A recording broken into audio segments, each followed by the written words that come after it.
Il y a 5 ans, si vous m'aviez dit que je serais assise ici, à raconter comment j'ai été sauvée, je vous aurais ri, droit au nez.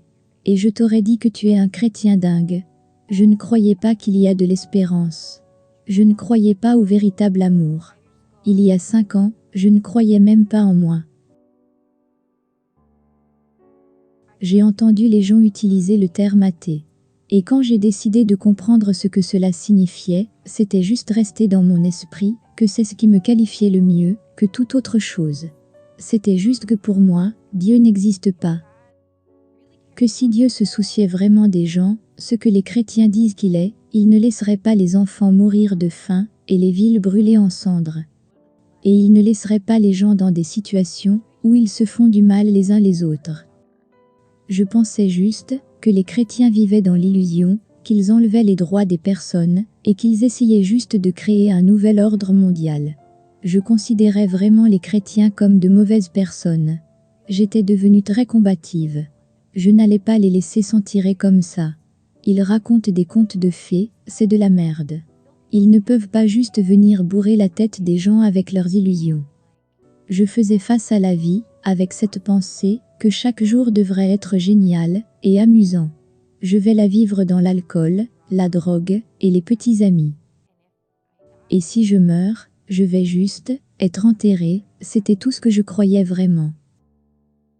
J'ai rencontré ma meilleure amie, qui se trouvait être une chrétienne, grâce à une relation passée.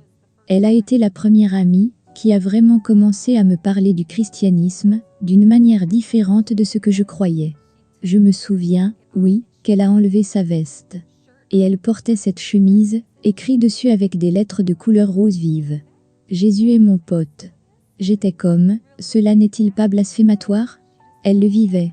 Je veux dire, c'était à peu près ce que je voyais de quelqu'un de proche, qui montrait vraiment un amour pour le Christ, plutôt qu'un simple devoir envers lui.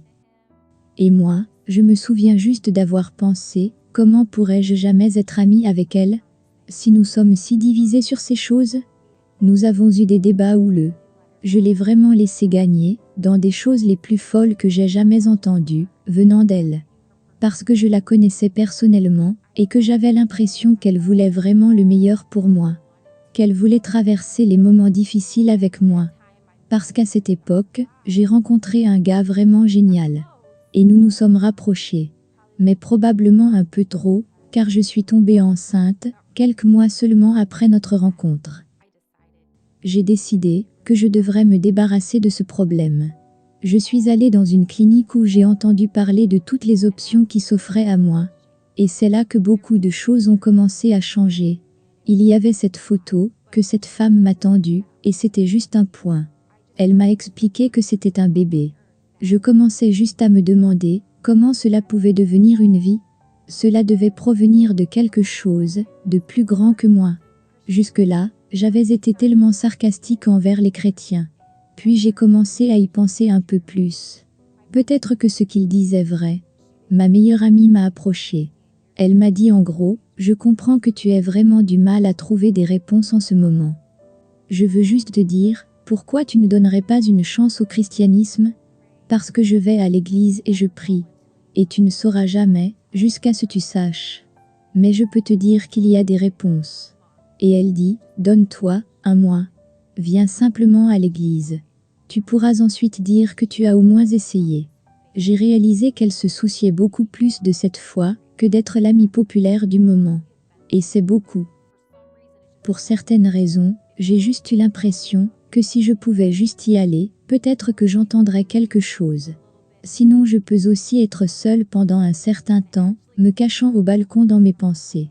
Je possédais en fait une Bible qui venait de toutes mes années à essayer de réfuter.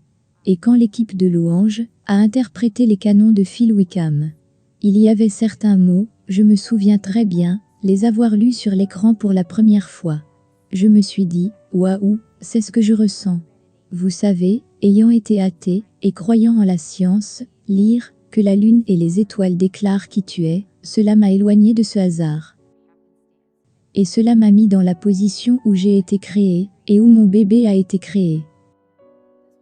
Tout ce monde, tout cet univers a été créé. Et ils proclament tous combien il est puissant.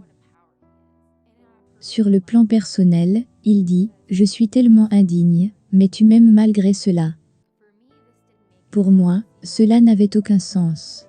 Il peut racheter les bonnes personnes, les personnes qui ont fait de petites erreurs, et se sont trompées, et n'ont pas dit qu'elles étaient ceci ou cela. Il ne doit pas racheter les femmes enceintes hors mariage, qui ont un lourd chemin de désastre émotionnel derrière elles. Et cette chanson me rappelait juste, même si tu es indigne, il t'aime. Nous sommes tous indignes. C'est cela la beauté de la grâce. C'est un cadeau. Vous ne pouvez pas choisir qui l'obtient, vous êtes juste accepté. Et c'est après cette chanson, et une très puissante prédication, que j'ai finalement accepté le Christ.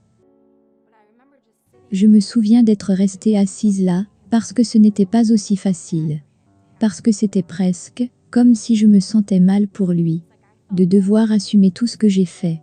C'est comme si je me sentais mal que Jésus devait me prendre moi, comme sa propriété. Et je me souviens juste tenir mon ventre et retenir mon souffle. Et je disais, es-tu sûr de vouloir me sauver, moi? Tu es sûr? Parce que je l'ai insulté. Je riais dans son dos. Je me suis moquée de lui en public. Mais j'ai réalisé que je n'étais pas différente de tous ces gens qui étaient juste devant lui. Vous savez, alors qu'il saignait et allait les chercher, il est allé aussi pour moi. C'était une lutte, pour croire chaque jour, que Jésus est vraiment mort pour moi.